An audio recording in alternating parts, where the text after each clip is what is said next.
कि ये जो पति पत्नी का रिश्ता है, पिता पुत्र का रिश्ता है, ये सांसारिक जो रिश्ते हैं, माता पिता के, पति पत्नी के, भाई बहन के, ये जो रिश्ते हैं ना, इन्हें बाहर से फॉलो किया करो। अंदर से तो केवल एक भगवान से रिश्ता रहे आपका, और किसी से रिश्ता ना रहे, क्योंकि हमें सबको लेके चलना है ना।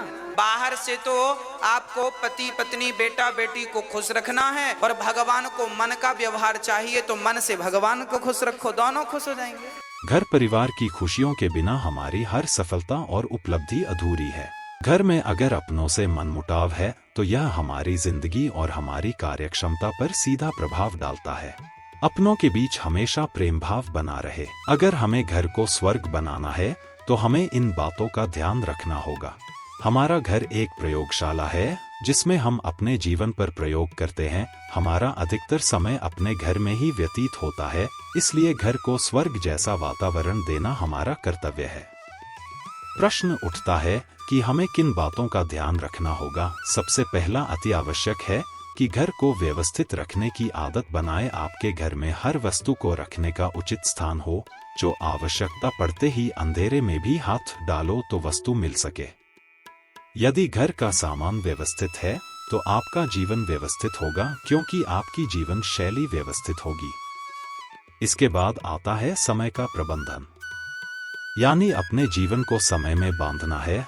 हर व्यक्ति को गिना चुना समय ही भगवान ने दिया है, उस प्रत्येक क्षण का भरपूर सुकार्यों के लिए इस्तेमाल करना है।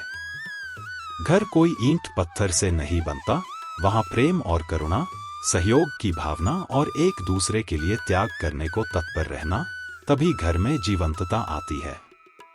हमें अपने घर में सौहार्दपूर्ण वातावरण बनाए रखने के लिए शांत, मधुर व्यवहार को स्थान देना चाहिए, क्योंकि आप जब अपने कार्यक्षेत्र से वापस आते हैं तो सारी थकान दूर हो सके और पुनः स्फूर्तिवान बन सके। इसके लिए घर का शांतिपूर्ण माहौल अति आवश्यक है। अपने रिश्तों को संभालिए, अपने समय को संभालिए और अपने व्यवहार को संभालिए, तभी जीवन सफल होगा। सबसे बड़ी बात कि अपने घर में प्रभु का स्थान और गुरु का स्थान अवश्य बनाएं। जैसे हम अतिथि से मिलने के लिए ड्राइंग रूम बनाते हैं, वैसे ही अपने भगवान से मिलने के लिए एक सुंदर स्थान अवश्य बनाइए। जिस घर में गुरु का पहरा है, यानी कि गुरु की चरण पादुका स्थापित हैं, वहां कोई अशुभ चीज प्रवेश नहीं कर सकती।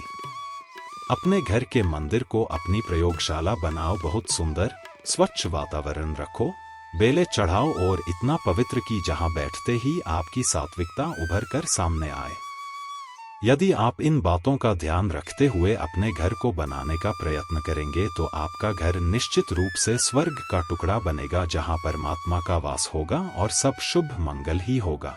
अब जानते हैं एक स्त्री कैसे घर को स्वर्ग बना सकती है।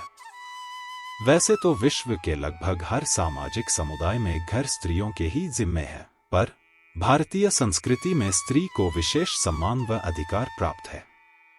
भारतीय समाज के नीति निर्धारक मनु महाराज तो स्पष्ट घोषणा करते हैं, जहां नारी की पूजा होती है वहां देवता निवास करते हैं।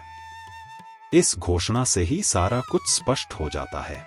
स्त्री या नारी का सम्मान करने वाले समाज, समुदाय या परिवार भी देवता या उच्च चरित्र के लोग होते हैं, जो अपने अपने कर्तव्यों, दायित्वों का आनंद से निर्वहन करते हैं, तो वह समाज, समुदाय या परिवार अवश्य ही स्वर्गिक आनंद की अनुभूति पाता है। यही वह आदर्श स्थिति परिस्थिति है। घर को स्वर्ग बनाए का दायित्व अकेली स्त्री पर डाल देना उस मानसिकता का परिणाम है जिसने स्वर्ग की परिकल्पना में स्त्री को मनबहलाव या मनोरंजन का साधन बनाकर रख छोड़ा है। घर चाहे कितना ही छोटा या कितना ही विशाल हो, बस्ती में हो या जंगल में पेड़ की मचान पर, परंतु घर वास्तव में घर तभी बनता है जब उसमें जीवंतता हो, आनंद हो, उसके वासियों में कर्मठता के साथ साथ प्रेम का सागर उमड़ता हो, घर के सदस्य एक दूसरे के लिए के जीते हो, तब तो घर है।